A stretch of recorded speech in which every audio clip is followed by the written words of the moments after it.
കർത്താവായ യേശുക്രിസ്തുവിന്റെ നാമത്തിൽ എല്ലാവരെയും വന്ദനം ചെയ്യുന്നു. Thank you very much for this opportunity. India Pentecostal Congregation അബുദാബിയുടെ നാമത്തിൽ YMCയോട് ഉള്ള നന്ദി ഞങ്ങൾ അറിയിക്കുന്നു.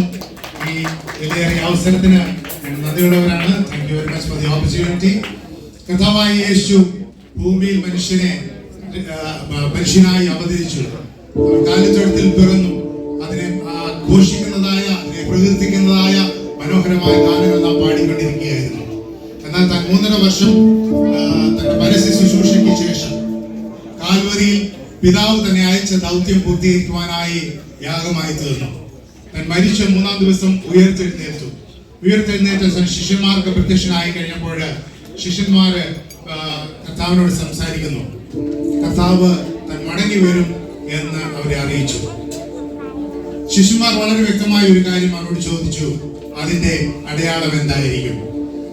നിന്റെ മടങ്ങി വരവിന്റെ അടയാളം എന്തായിരിക്കും? കർത്താവ് അവരോട് പറഞ്ഞു, അത്തി തളിർക്കുമ്പോൾ വേനൽ അടുക്കും, അപ്പോൾ അതിന്റെ അടയാളമായി, അതിന്റെ ലക്ഷണമായി എന്ന് നിങ്ങൾ ചിന്തിക്കുക.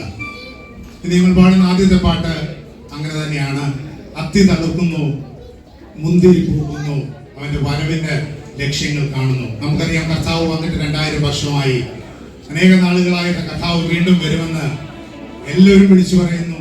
സഭകൾ, ദേവദാസന്മാർ എല്ലാവരും വിളിച്ചു പറയുന്നു. ഇതുവരെയും കർത്താവ് വന്നിട്ടില്ല. ഇന്ന് രാത്രികാലം കർത്താവ് വരാത്തത് കൊണ്ടാണ് നാം ഇന്ന് ഇവിടെ ആയിരിക്കുന്നത്. എന്നാൽ ഞങ്ങൾക്ക് ഓർപ്പിക്കുവാനുള്ളത്, അവൻ വരും, അവൻ തീർച്ചയായിട്ടും വരും. അവൻ വരുമ്പോൾ അവനെ എതിരേൽക്കുവാനായി നാം തയ്യാറുള്ളവരായിരിക്കുന്നുവോ? നമ്മുടെ പാട്ടും അത് തന്നെയാണ് പാടുന്നത്. അവന്റെ വരവിനെ എതിരേൽക്കുവാനായിട്ട് നാം ഒരുക്കമുള്ളവരായിരിക്കുന്നു. ചേർത്ത് പാടുന്നു, അത്തി തളിർക്കുന്നു, മുന്തിരി പൂക്കുന്നു എന്നുള്ള പാട്ട് ചേർന്ന് പാടാം.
ദൈവജനമേ വന്നു കൂടുവിൻ സ്വന്ത ജനമേ വിട്ടുപോരുവിൻ ദൈവജനമേ